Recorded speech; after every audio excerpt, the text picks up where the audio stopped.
당신은 진짜 나를 위한 취미를 즐기고 있나요? 아니면 그저 남들이 좋다는 것을, SNS에서 유행하는 것을 무작정 따라 하고 있지는 않으신가요? 퇴근 후 지친 몸을 이끌고 무언가를 배우러 가지만 마음 한편에는 여전히 채워지지 않는 공허함이 남아있을지도 모릅니다.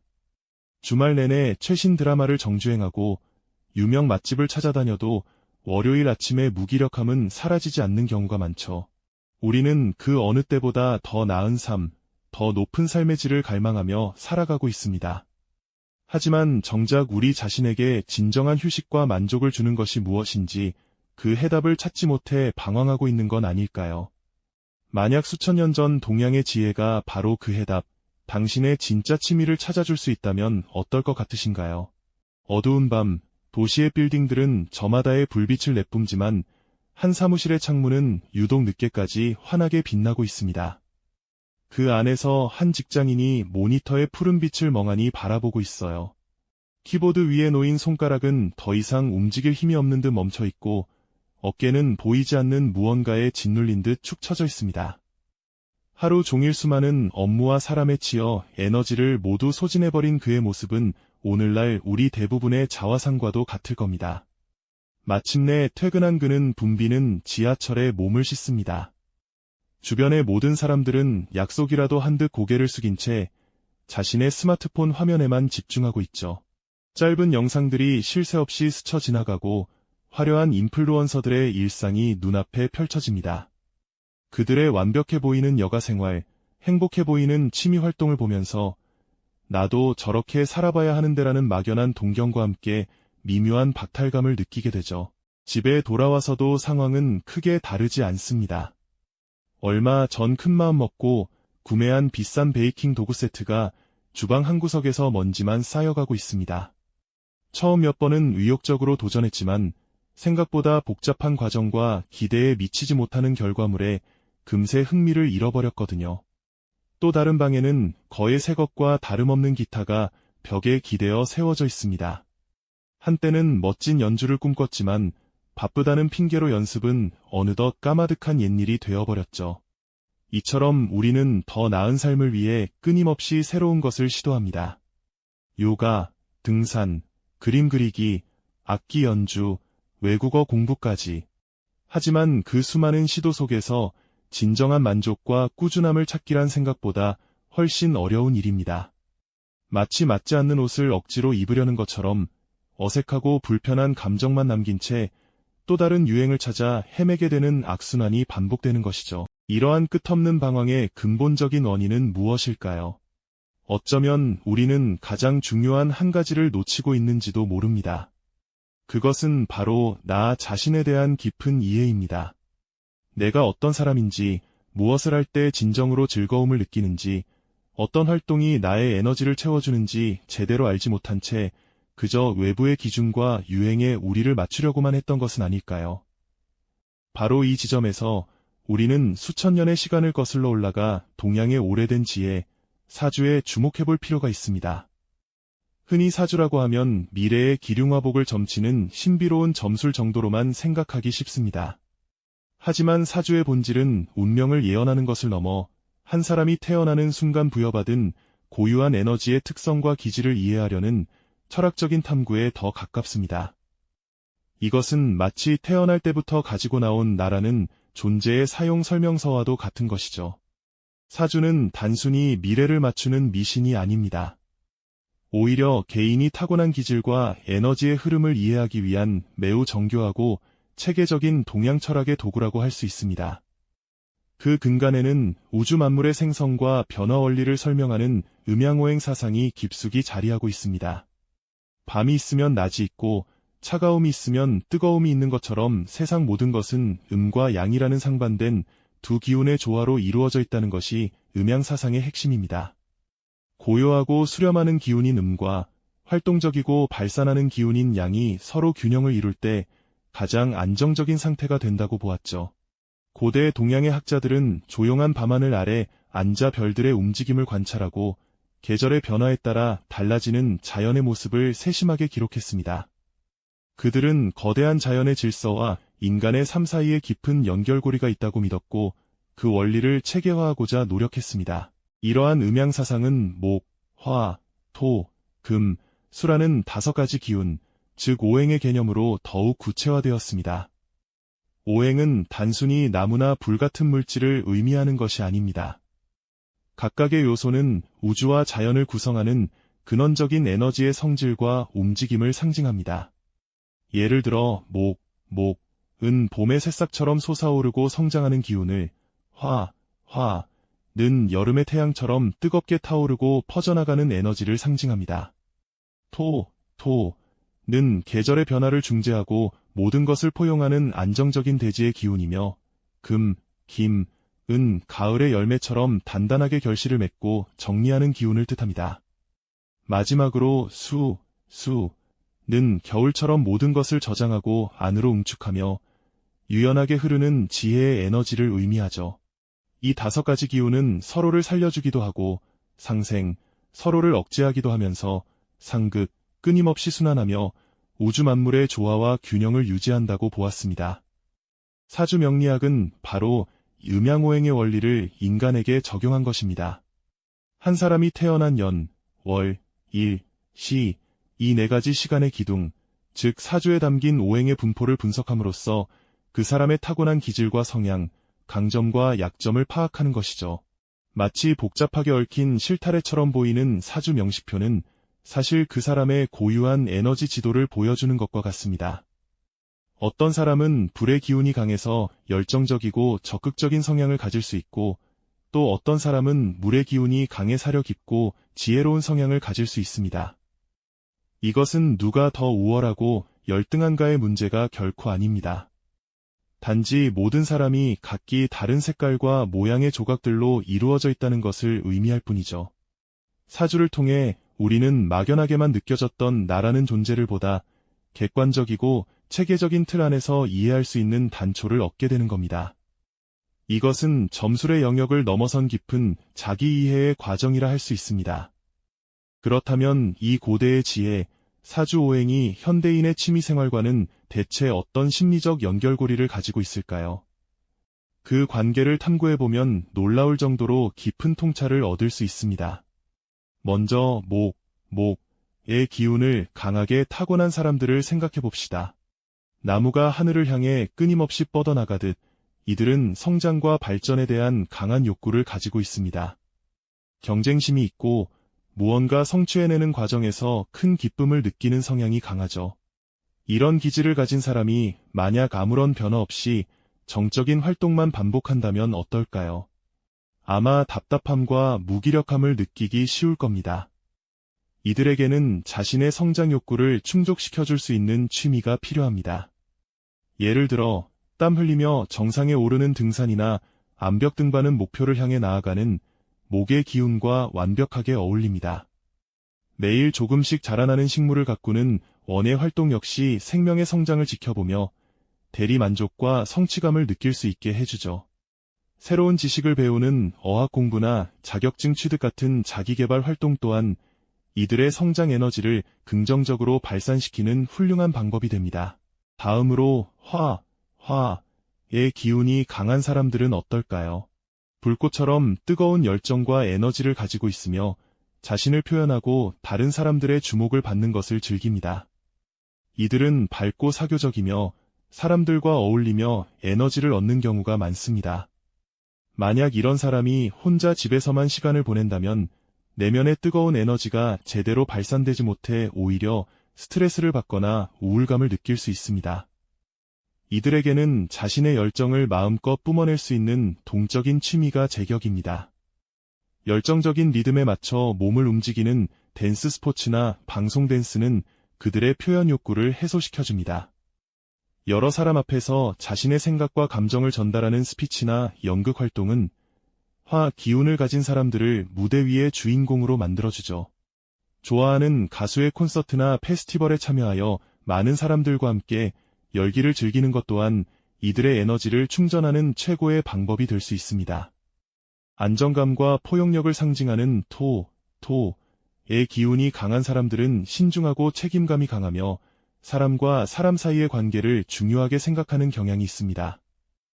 이들은 급격한 변화보다는 예측 가능하고 안정적인 환경에서 편안함을 느낍니다. 이런 성향의 사람에게 지나치게 경쟁적이거나 즉흥적인 활동은 오히려 큰 스트레스 요인이 될 수 있습니다. 이들에게는 차분하게 과정 자체를 즐기고 결과물을 통해 안정적인 만족감을 얻을 수 있는 취미가 잘 맞습니다. 예를 들어 정해진 레시피에 따라 재료를 손질하고 정성을 다해 음식을 만드는 요리나 베이킹은 토의 기운이 가진 중재와 조화의 특성을 잘 살려줍니다. 흙을 만지며 원하는 형태의 그릇을 빚어내는 도예는 촉감을 통해 안정감을 주고 인내심을 기르는 데 도움을 주죠. 또한 다른 사람의 이야기를 들어주고 공감해주는 봉사활동이나 상담 관련 스터디는 이들의 포용력과 신뢰감을 긍정적으로 활용할 수 있는 의미 있는 여가 활동이 될 겁니다. 이번에는 금, 김의 기운을 강하게 타고난 사람들을 살펴보겠습니다. 잘 재련된 새처럼 이들은 예리한 분석력과 자기 절제력, 그리고 원칙을 중시하는 성향을 가집니다.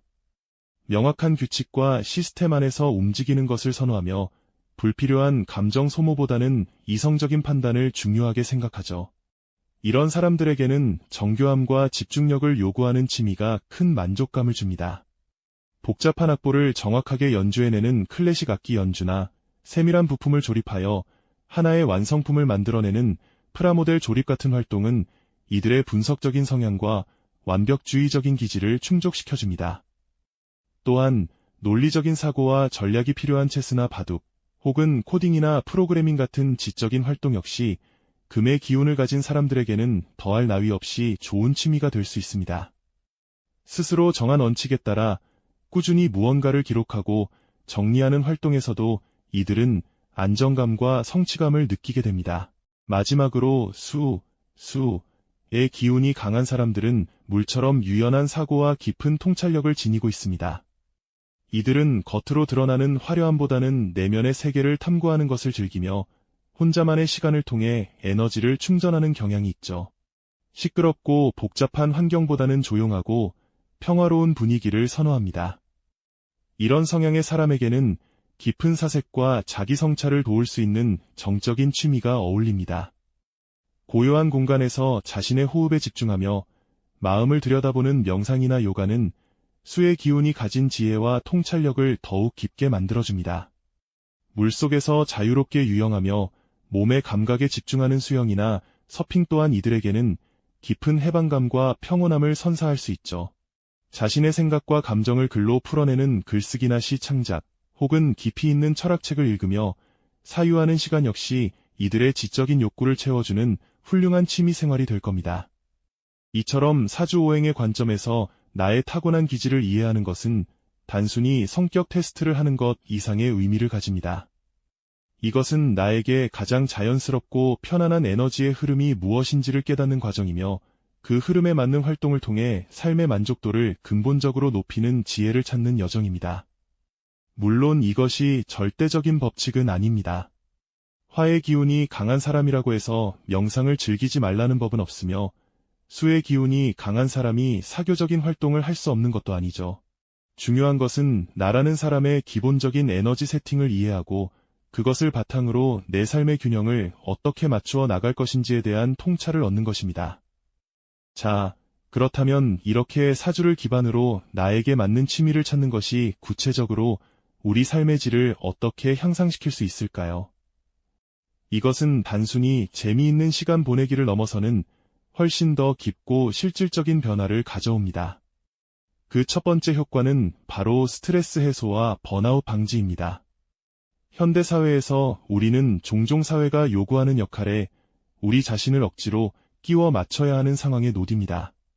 내성적인 성향의 사람이 매일 수많은 사람을 상대하며 에너지를 소진해야 하는 직업을 가졌을 수도 있고, 활동적인 기질의 사람이 하루 종일 책상에 앉아 정적인 업무만 처리해야 할 수도 있죠.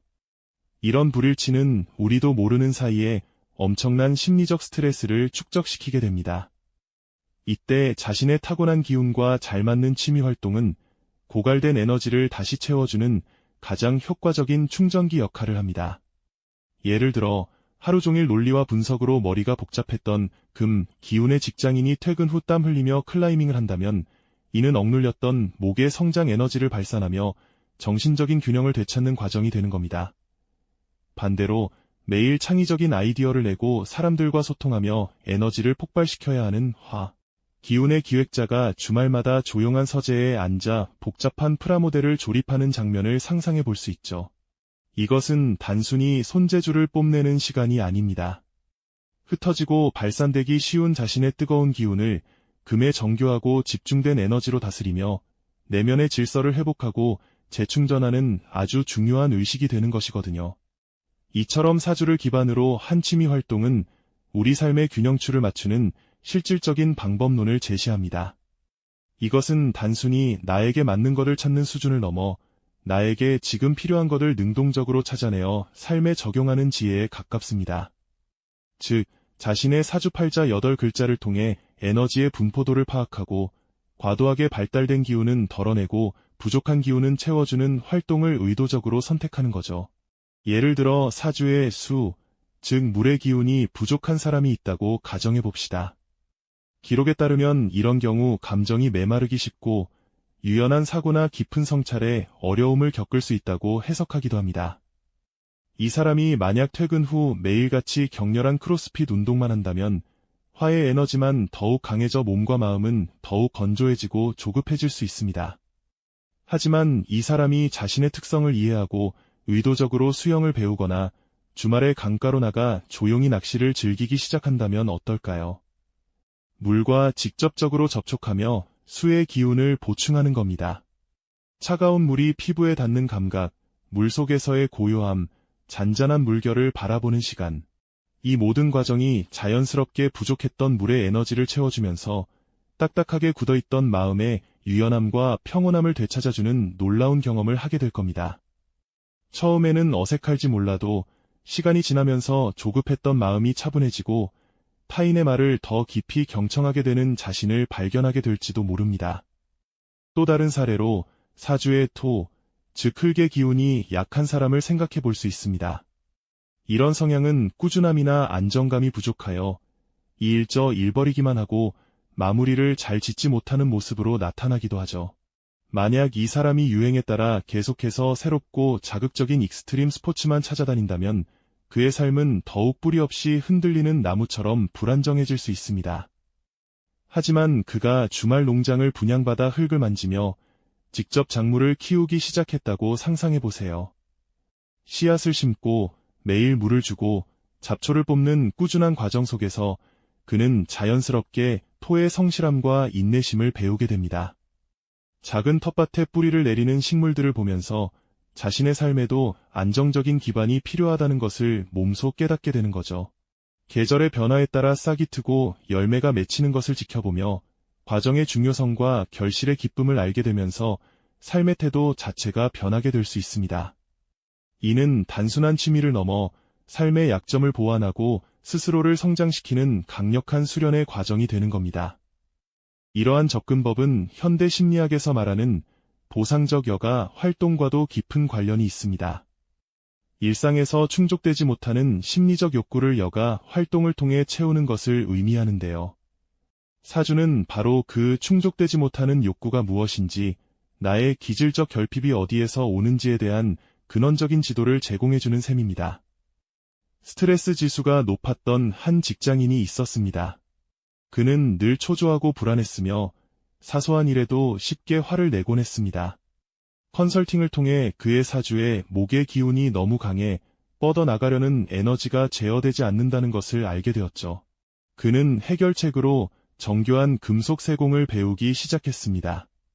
처음에는 그의 성급한 성격 탓에 작은 부품을 다듬는 것조차 힘들어했지만 망치로 금속을 두드리고 섬세하게 광을 내는 과정에 몰입하면서 자신도 모르게 들끓던 에너지가 차분하게 가라앉는 것을 느꼈습니다. 날카로운 도구로 금속을 제어하는 행위는 그의 주체할 수 없는 목의 기운을 금의 통제력으로 다스리는 상징적인 과정이었던 겁니다.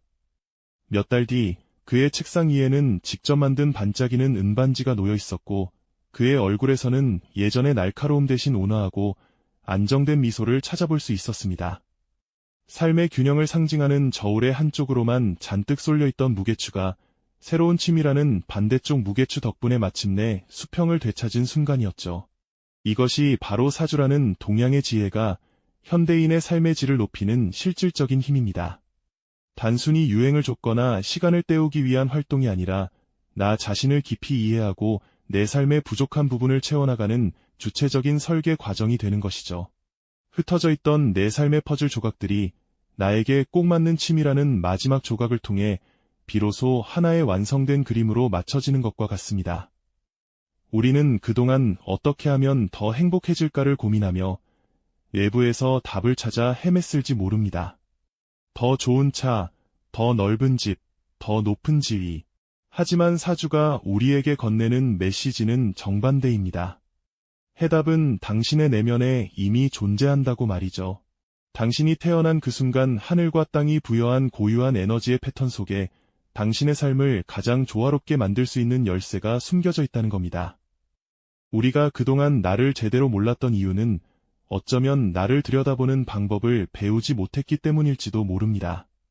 학교에서도 직장에서도 우리는 세상에 맞춰 나를 바꾸는 법은 배웠지만 나의 본질적인 기운을 이해하고 그것을 존중하는 법에 대해서는 들어본 적이 거의 없거든요.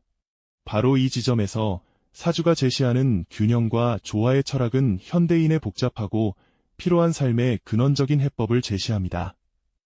이것은 단순히 취미를 선택하는 기술적인 문제를 넘어섭니다. 자신의 본질적인 에너지를 이해하고 그것을 억누르거나 외면하는 대신 삶의 모든 영역에 조화롭게 녹여내는 지혜 그 자체인 거죠. 이것이야말로 진정한 의미의 삶의 질을 높이는 핵심 열쇠라고 할 수 있습니다. 바로 이 순간 많은 분들이 이런 깨달음을 얻고 있을지 모릅니다. 아, 내가 그동안 나를 정말 몰랐구나. 혹은 내 삶을 괴롭혔던 진짜 문제의 원인이 바로 내 안의 불균형이었구나 하는 그런 감동적인 순간 말이죠. 늘 남들보다 뒤처지는 것 같아 조급해했던 이유는 어쩌면 나에게 토의 꾸준함이 부족해서가 아니라 넘치는 화의 열정을 제대로 발산할 무대를 찾지 못했기 때문일 수 있습니다. 항상 우유부단하다는 평가에 시달렸던 이유는 결단력이 부족해서가 아니라 모든 것을 포용하는 수의 깊은 사려심을 섬세하게 다듬어줄 금의 예리함이 필요했기 때문일 수도 있는 거죠. 이처럼 사주라는 고대의 지혜는 우리의 단점이라고 생각했던 것들을 사실은 고유한 특성의 불균형 상태로 재해석하게 만듭니다. 그리고 그 균형을 회복할 수 있는 구체적인 길을 우리 앞에 펼쳐 보여줍니다. 마치 오랫동안 잘못된 지도 한 장을 들고 낯선 숲속을 헤매던 우리에게 이성항법 장치, GPS가 장착된 새로운 지도를 건네주는 것과 같습니다. 이제 우리는 더 이상 길을 잃고 방황할 필요가 없는 겁니다. 결론적으로 사주는 과거의 낡은 유물이 아닙니다. 인공지능이 인간의 지능을 넘어서는 특이점을 논하는 이 시대에 오히려 그 가치는 더욱 빛을 발하고 있습니다.